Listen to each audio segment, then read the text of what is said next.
momento propio y nunca se desarrolla, por muy perfecto que sea el sistema, sino a través de un lapso más o menos largo de tiempo que se impone frecuentemente ante la necesidad de asegurar inicialmente una posición con notoria ventaja para el litigante. Eso es lo que pretende entonces esa medida cautelar o providencia cautelar, asegurar para el litigante cierta ventaja como consecuencia o antes del resultado de un proceso normal que, como dice el tratadista, por perfecto que sea, nos va a llevar un tiempo. ¿Qué es lo que busca? Prevenir sus consecuencias, los daños positivos que por no haberlas previsto puedan causarse mediante la adopción de una serie de varias medidas. Por ello, al lado del proceso jurisdiccional de conocimiento de cognición y el proceso de ejecución, se atribuye al proceso de las medidas cautelares la misión de cumplir un fin más, que es el de prevenir o asegurar los derechos. Entonces podemos hablar de un proceso preventivo o cautelar porque estamos asegurando de cierta forma o teniendo de cierta forma una ventaja en lo que se resulta el proceso, en lo que se resuelve en definitiva un proceso.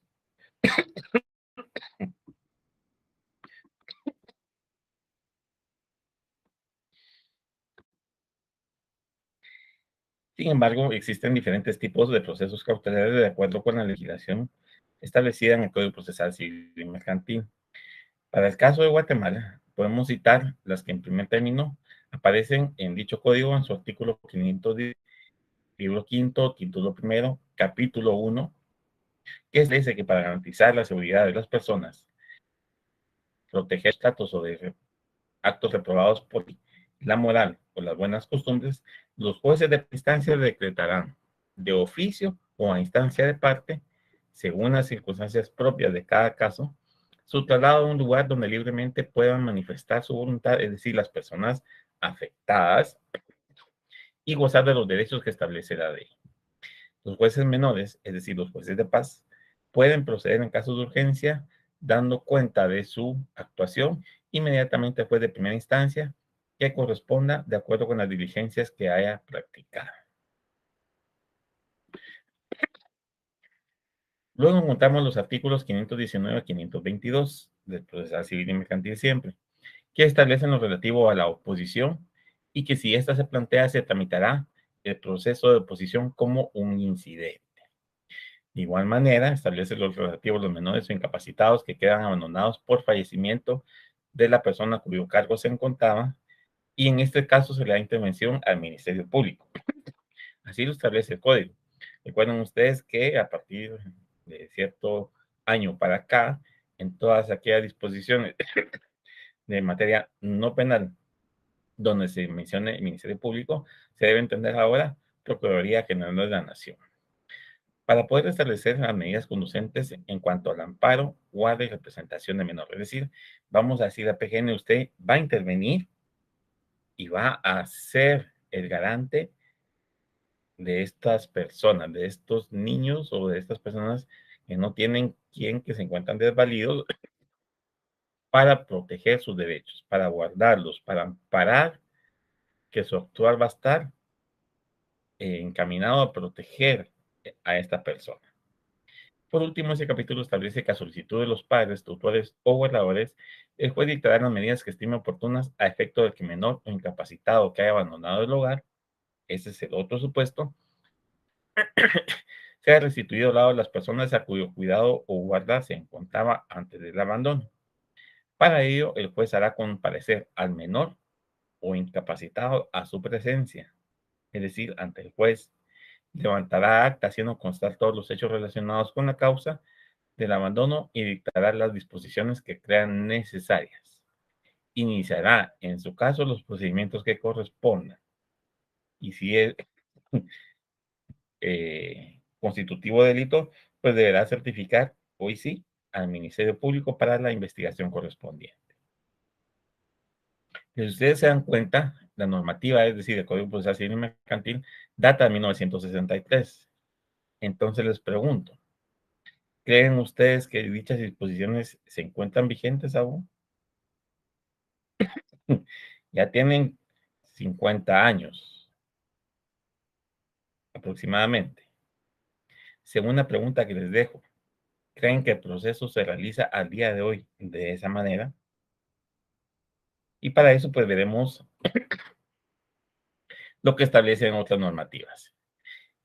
El último artículo que hemos citado, que es el 522, nos hace una remisión al artículo 12 de la Ley de Tribunales de Familia.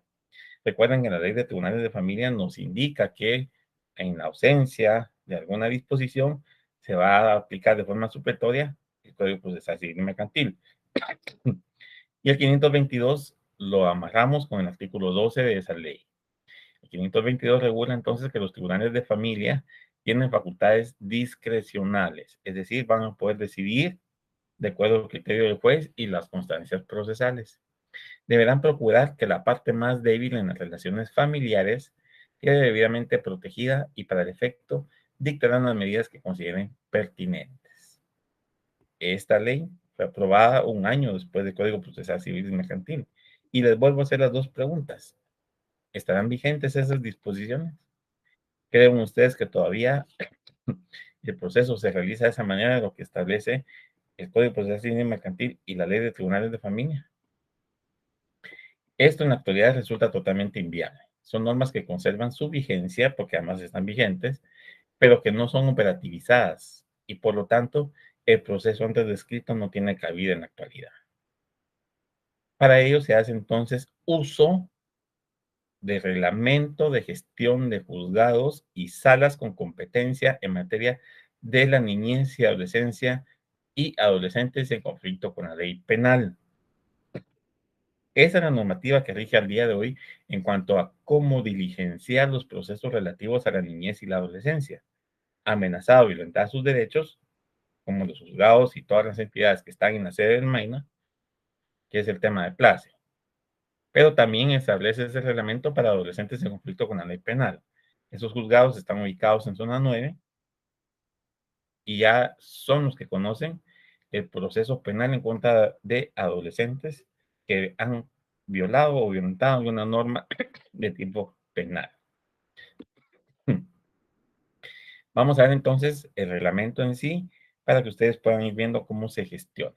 Antes de diligenciar el proceso, vamos a leer algunos artículos de relevancia, que son los que están en esta diapositiva, para que ustedes vayan empapándose un poco más con el tema. Ámbito de aplicación. El presente reglamento se aplicará en todos los órganos jurisdiccionales de la República de Guatemala que ejerzan competencia en materia de niñez y adolescencia, amenazado violan sus derechos humanos y adolescentes en conflicto con la ley penal. Es decir, todo juzgado que vea asuntos de niñez y adolescencia amenazado o violado va a utilizar ese reglamento. Artículo 2. Objeto. El reglamento tiene como objeto la adecuación de la práctica judicial a la normativa aplicable. Es decir, vamos a actualizar el actual de los órganos jurisdiccionales y ya no vamos a hacer uso de lo que establecía el Código Procesal Civil y Mercantil, sino que vamos a aplicar esta norma, este reglamento, que si bien es cierto, porque la guía es menor que el Código Procesal Civil y Mercantil, desarrolla, amplía el actuar del órgano jurisdiccional de acuerdo a las leyes existentes al día de hoy en Guatemala. Artículo 13. Interpretación. Para efectos de interpretación del presente reglamento, se aplicarán los principios contenidos en el capítulo 2 y todos aquellos principios rectores de la materia especializada, particularmente los establecidos en tratados y convenios internacionales, así como la ley para la protección integral de la niñez y la adolescencia. ¿Se recuerdan ustedes que vimos los principios y los derechos que existían en esa norma en la clase pasada? Estos son los que aplica el juez o los jueces que ven niñez y adolescencia amenazada, violentar sus derechos al momento de generar esa actuación. Artículo 7. Interés superior del niño, niña o adolescente. En cualquier conflicto de interés que pueda existir, perdón, que pueda originarse durante la gestión de los procesos de la niñez y la adolescencia, o adolescentes en conflicto con la ley penal, deberá prevalecer siempre el interés del niño, niña o adolescente. En toda resolución judicial, el juez o jueza deberá fundamentar fácticamente la prevalencia de ese interés. Es decir, debe indicar el juez por qué, con qué medios está sustentando su resolución y que esos medios vayan a proteger y prevalecer o hacer prevalecer el interés superior del niño, niña o adolescente. Artículo 10. No institucionalización. En todos los casos, los jueces y juezas velarán porque el niño, niña o adolescente no sea separado de sus padres o responsables a menos que se determine que la separación es necesaria en el interés superior del niño. En estos casos deberá procurar la colocación en modalidades de acogimiento familiar temporal, siendo la institucionalización la última ratio, es decir, lo excepcional en cuanto a la protección de los niños, niñas y adolescentes. Y por último, artículo de relevancia, el artículo 11. Victimización secundaria. Durante la tramitación de procesos se debe evitar la realización de prácticas o procedimientos que revictimicen al niño, niña o adolescente y que les causen estrés, daño o perjuicio psicológico, social o económico. Es decir, debemos de procurar que en la menor cantidad de actos posibles intervenga el niño, niña o adolescente. No lo vamos a revictimizar, por ejemplo, escuchándolo o tomándole su declaración 10, 12 veces. No, en la menor cantidad de actos posible. Una, dos entrevistas máximo, debiendo escucharlo incluso si es necesario en calidad de anticipo de prueba en cámara GS con terapia o asistencia psicológica para que sea el psicólogo el que logre ese acercamiento a través de las técnicas que los psicólogos conocen y esa información sea captada por los sujetos procesales. Pasemos entonces a ver en sí la gestión del proceso de la niñez y adolescencia amenazada o violada en sus derechos. Artículo 19. A partir de acá vamos a ver como 10 artículos más o menos. Audiencias cautelares. En aquellos casos en los que la integridad física o la vida del niño, niña o adolescente esté en riesgo inminente, el juez o jueza inmediatamente podrá celebrar audiencia con el objeto de ordenar las medidas de protección que considere pertinentes a efecto de constatar y garantizar la vida, integridad del niño, niña o adolescente. ¿Se recuerdan ustedes que en la ley de violencia intrafamiliar o en la ley para eh, niñez y adolescencia existen medidas? Estas son las que van a aplicar los órganos jurisdiccionales que conocen estos procesos. Si es necesario decretar la expulsión, si es necesario decretar u ordenar un allanamiento para verificar la situación, si es necesario que el agresor salga, si es necesario sacar las armas que puedan haber en el lugar, son las medidas que se van a utilizar. Estas son audiencias cautelares que se dictan cuando los jueces tienen una denuncia, tienen conocimiento de una situación, pero no se tiene la presencia del niño, niña o adolescente. Sin embargo, el artículo 20 establece las primeras actuaciones cuando sí se tiene la presencia del niño, niña o adolescente ante el juez. En ese caso, una vez motivada la denuncia, se señalará de inmediato, si no vamos a esperar un día y hora que no tengamos nada que hacer o la agenda del juzgado. No, aquí es inmediato. Audiencia de conocimiento de los hechos y se comunicará con la PGN a través de la Procuraduría de la Niñez y Adolescencia para el inicio de la investigación.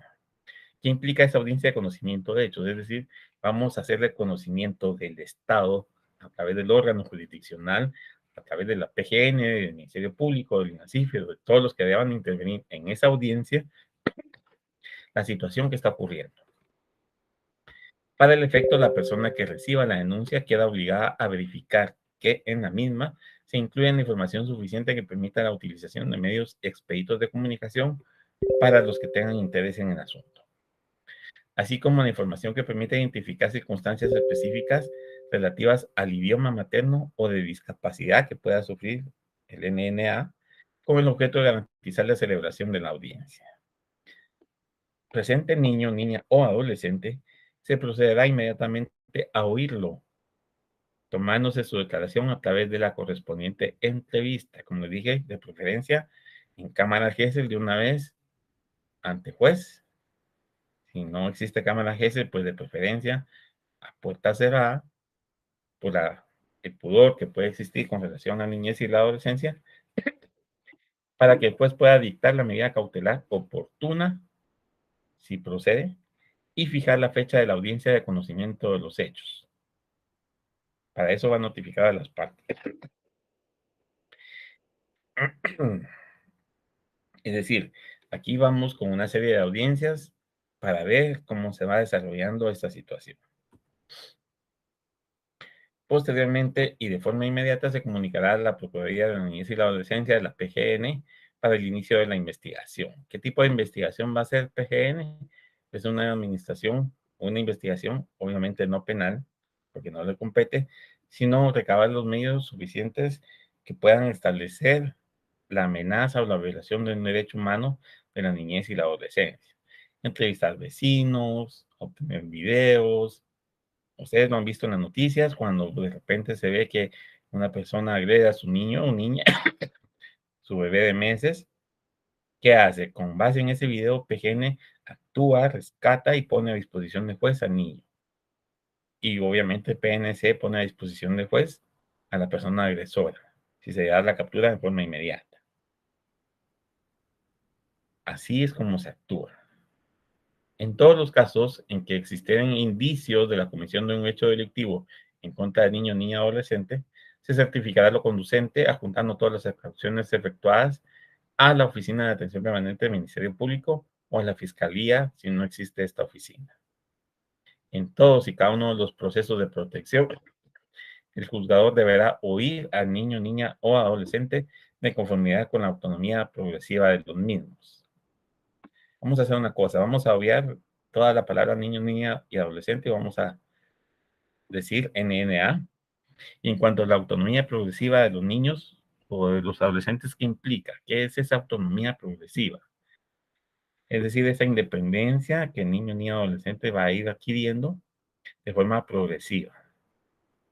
¿Para qué? Para beneficio, para poderlo restituir, para que el niño conozca su situación, conozca sus derechos y que, en caso persista la amenaza o la violación, pueda él conocer que puede volver a denunciar y que va a ser escuchado y atendido. Esa es esa autonomía.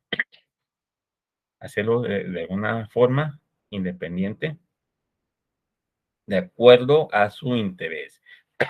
Si el niño tiene interés en estudiar pintura, pues obviamente se puede ordenar como una medida que lo inscriba en una escuela de pintura o la municipalidad, a través de la Oficina Municipal de la Mujer, darle clases de pintura o conseguir a través de convenios que tengan estas entidades con alguna otra entidad del Estado o particular, algún tipo de capacitación. Eso es lo que busca esa autonomía, ir preparando al niño y al adolescente para el futuro. Artículo 22. Coordinación entre judicaturas. Todos los juzgados con competencia en materia de la niñez y la adolescencia amenazada o violan sus derechos, de conformidad con la ley, incluyendo los juzgados de paz, deberán responder de forma inmediata, decretando la medida cautelar de protección que corresponda y señalar la audiencia de conocimiento de los hechos en el plazo legalmente establecido, efectuar las comunicaciones externas oportunas con independencia de la remisión del expediente al órgano jurisdiccional con competencia en la materia. ¿Se recuerdan ustedes que hay juzgados de paz que pueden conocer y dictar medidas cautelares o providencias cautelares y luego remiten ya el expediente al juez que conoce o que tiene la competencia especializada en materia de niñez y adolescencia? ¿Qué medidas son entonces las que pueden dictar los jueces?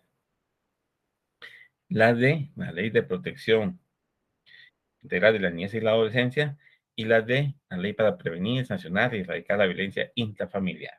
Cualquiera de esas normas.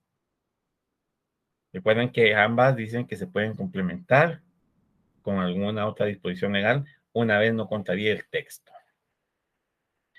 Audiencia, conocimiento de los hechos, artículo 23. Iniciar la audiencia de conocimiento de los hechos el día y hora señalado El juez va a verificar la presencia de los sujetos procesales.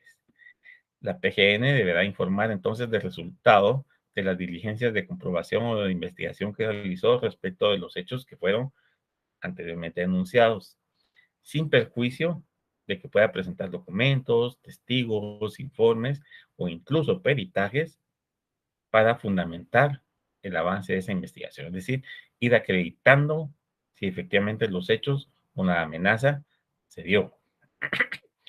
La falta de presentación de los elementos indicados, es decir, testigos, peritos o informes, no puede implicar la suspensión de la audiencia. Si el hecho de que PGN comparezca y diga no tengo un informe, pero ya solicité la evaluación, no escuché a los testigos porque cuando yo fui estaban trabajando,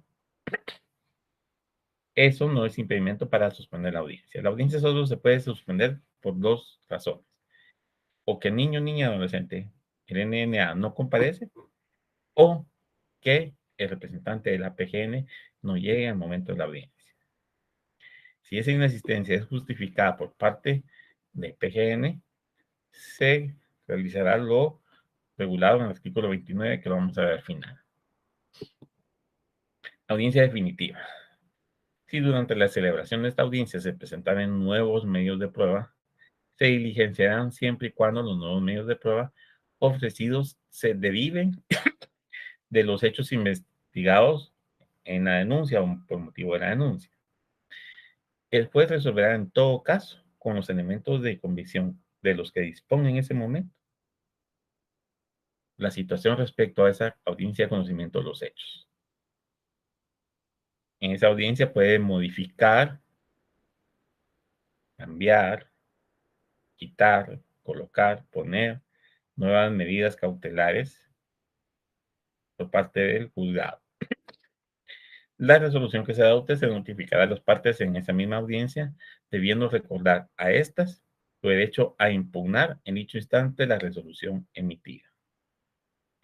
Como ya hablamos de impugnar, quiere decir que hay una persona que está siendo de alguna manera sindicada o señalada de una afectación al NNA y que puede en algún momento oponerse a las medidas que se dicten.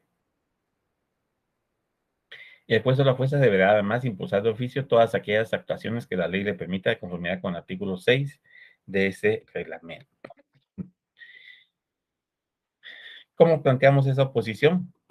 Allí sí ya nos vamos a lo que establece un artículo de proceso civil mercantil 520, 521, a través de un incidente.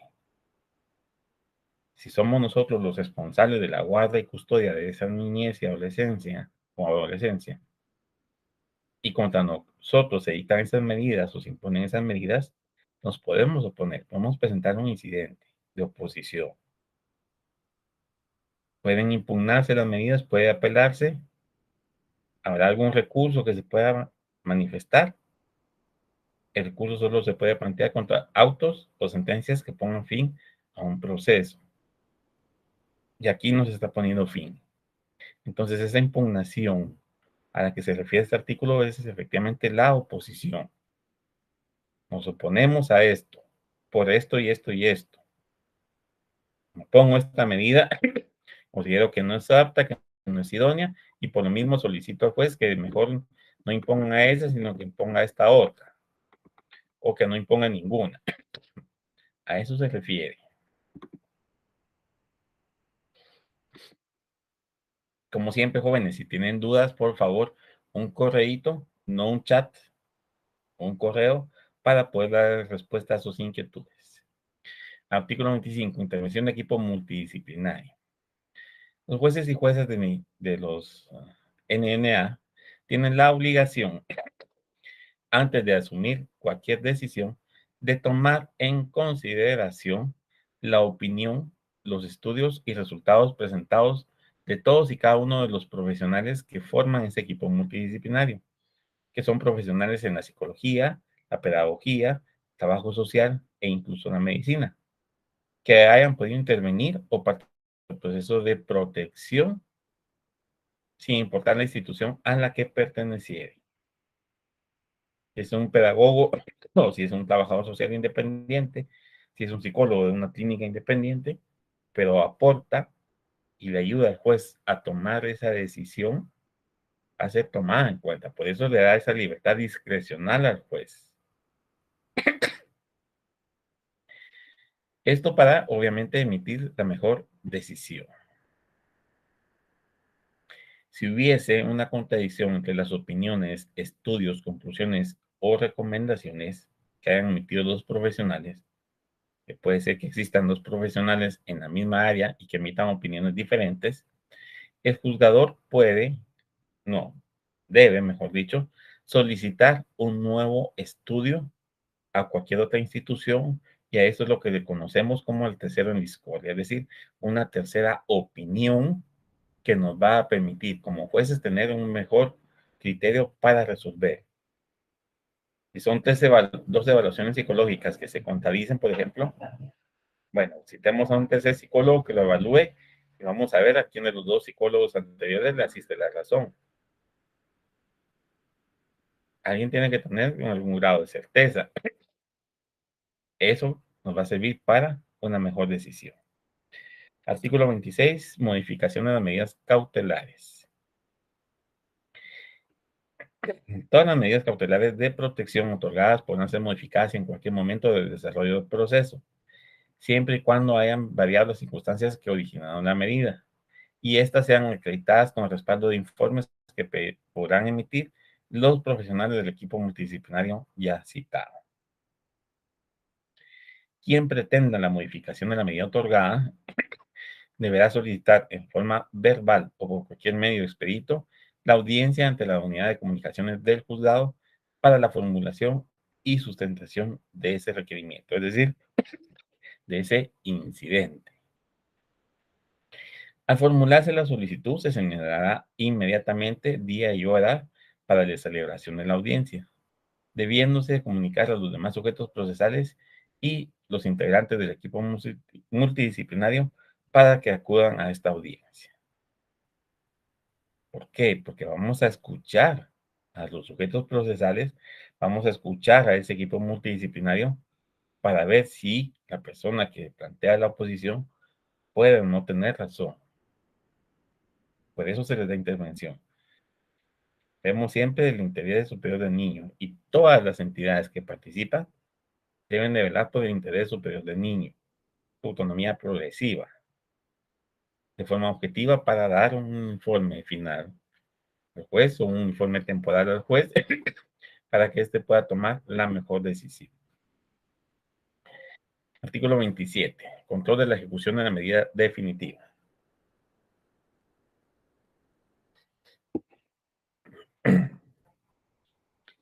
Si esta resolución no es impugnada o no es incidentada de posición y se mantiene, es decir, la que otorga o impone una medida de protección, deberá precisar en esa resolución el juez identificar a la persona física o jurídica que se va a encargar de hacer cumplir la medida o medidas impuestas.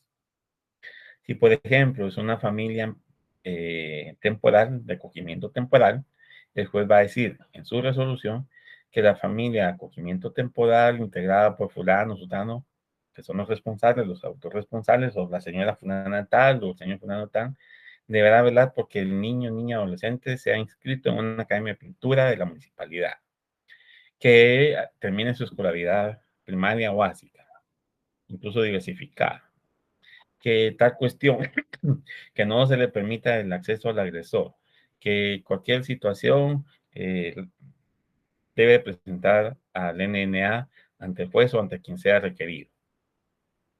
Eso es parte de las medidas que puede dictar el juez y son las que debe cumplir esa persona física o jurídica y por eso debe identificarla bien en la resolución donde impone esa medida. De igual forma, al profesional o los profesionales del equipo técnico responsables de supervisar esa medida, de acuerdo al régimen de impuestos. Si una de las medidas es asistir a terapia psicológica, pues será el psicólogo, integrante del equipo multidisciplinario, el que va a verificar que vaya, que asista y el avance que vaya teniendo el NNA en esas terapias.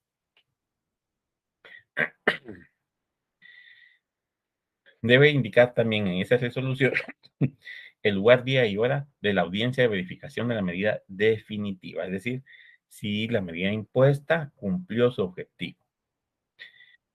Esto para la restitución de los derechos violados y el plazo razonable para la verificación de la medida. El plazo de ejecución de la medida podrá ampliarse por una sola vez. Si el juez, por ejemplo, dejó la medida por un plazo de 4 meses y al final de los 4 meses es necesario ampliarla, se puede ampliar por una sola vez hasta por ese mismo plazo de tiempo, es decir, 4 meses más. Ahora, si el informe de los profesionales del equipo dicen que un mes más, que 2 meses más, si el juez así lo considera, pues podrá ampliarlo ese plazo. Es decir, solo se puede ampliar una vez, pero será por un plazo igual al que se otorgó en la primera resolución. La revisión debe fundamentarse en los informes presentados por el responsable del cumplimiento de la medida y las evaluaciones técnicas presentadas por los equipos multidisciplinarios. La motivación, es decir, el porqué de la resolución, debe ser objetiva, idónea y suficiente y basarse en el interés superior del niño. Además, debe escuchar la opinión del niño, niña o adolescente y de sus progenitores, familia y otras personas relevantes en la vida del NNA para poder decidir las condiciones de aplicación, mantenimiento, modificación o cese de la medida de protección. En la audiencia de verificación de la medida definitiva, el juez o jueza podrá confirmar la medida, revocarla o modificarla. Si la confirma, pues deberá indicar por cuánto plazo o tiempo más. Si la revoca, quiere decir que ahí termina la imposición de la medida. Y si la modifica, puede ser por una distinta, incluyendo o disminuyendo las que haya dictado oportunamente. En dicha audiencia se deberá rendir informe con sus respectivos medios de convicción. Cuando la medida requiera un control de ejecución periódico, es decir, de forma constante, en cada audiencia del cumplimiento de la medida, se va a fijar el lugar, día y hora de la siguiente audiencia. Y en ningún caso se va a fijar entre un periodo mayor de 2 meses. Si, por ejemplo, la medida tarda 6 meses, hoy estamos en marzo, en abril, mayo va a ser la primera audiencia, junio, julio la segunda audiencia, agosto, septiembre la tercera audiencia, la que podría ser definitiva si fuera el caso, pero en mayo, en julio, vamos a dar audiencias para verificar el cumplimiento de la medida, es decir, que sí se esté cumpliendo y que el adolescente esté o niño esté avanzando en su proceso de restitución de sus derechos.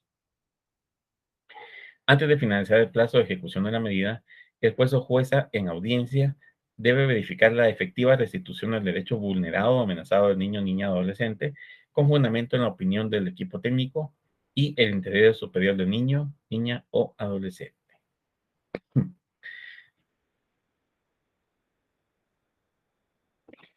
Al constatarse la efectiva restitución del derecho, el juez o jueza dictará la resolución que cierra el proceso, es decir, la que le pone fin a ese proceso, ordenando la remisión del expediente o de la carpeta judicial al Archivo General de Tribunales.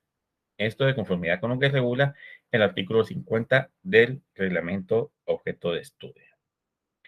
En ningún caso el juez o jueza puede cerrar el proceso si no ha restituido el derecho al niño, niña o adolescente. En aquellos casos en que se designe, por ejemplo, un juez de paz para el control de ejecución de la medida, se deberán indicar con claridad los elementos que el juez debe verificar dentro de ese plazo y con qué periodicidad debe verificar ese cumplimiento. Si cada 15 días, si cada mes y medio, pero en ningún caso, saben ustedes, mayor de 2 meses. Para el efecto, las o los secretarios o secretarias coordinarán con las otras judicaturas para la efectiva remisión de las carpetas judiciales. Es decir, ese es el auxilio entre tribunales que se da, ustedes ya saben, por exhortos o despachos dependiendo de la jerarquía. Artículo 28 y 29. Cosa juzgada. En los procesos de protección de la niñez y la adolescencia no existe cosa juzgada. Por tal razón, cuando exista la entera necesidad de proteger nuevamente al NNA, porque la amenaza o violación del derecho es producto de la misma relación de hechos o identidad de sujetos, ya sea que el caso se encuentre en trámite o en ejecución, la tutela, es decir, la protección hacia el NNA, se seguirá ejerciendo dentro del mismo proceso. O sea, no debe de haber un proceso nuevo si la amenaza persiste. Vamos a evitar con esto entonces la victimización. Recuerden que uno de los principios es la no revictimización del NNA. Artículo 10 u 11. Será necesario abrir e iniciar un nuevo proceso solo en aquellos casos en donde sea distinta la concurrencia de hechos, es decir, son hechos totalmente distintos y provocados por otra persona. O bien por la misma persona, pero hechos distintos. Suspensión y continuación de audiencias. Artículo 29, que es el que nos remite el 23, si no estoy mal.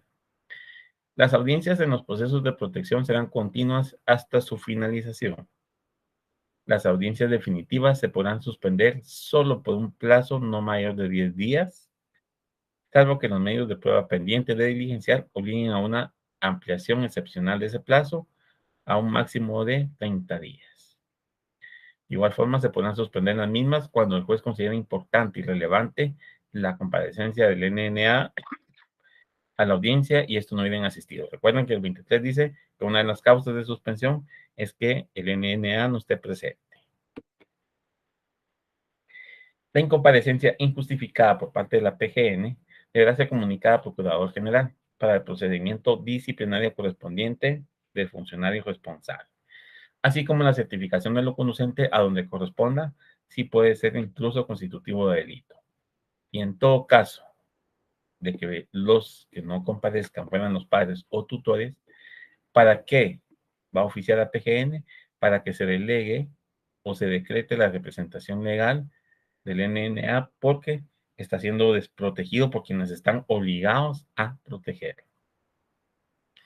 La incomparecencia deberá justificarse acreditando la misma por menos 3 días antes de la audiencia o la celebración de esta. Debiendo entonces la audiencia ser reprogramada y comunicada inmediatamente, así como la fecha de la nueva audiencia.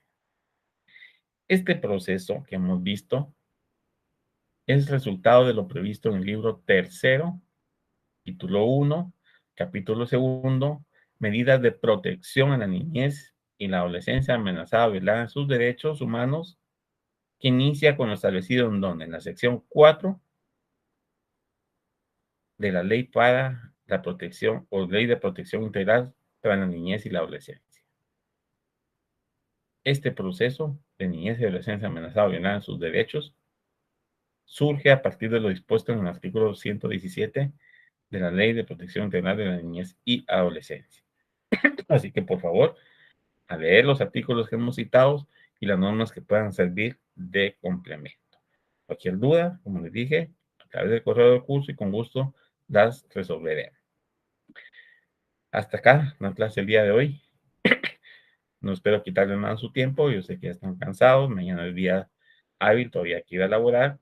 Hay algunas cuestiones por hacer todavía en el resto de la noche, pero entonces no les quito su tiempo, los dejo para que puedan continuar con sus actividades. Se agradece la atención prestada a mi persona. Tengan ustedes una muy feliz noche. Que descansen.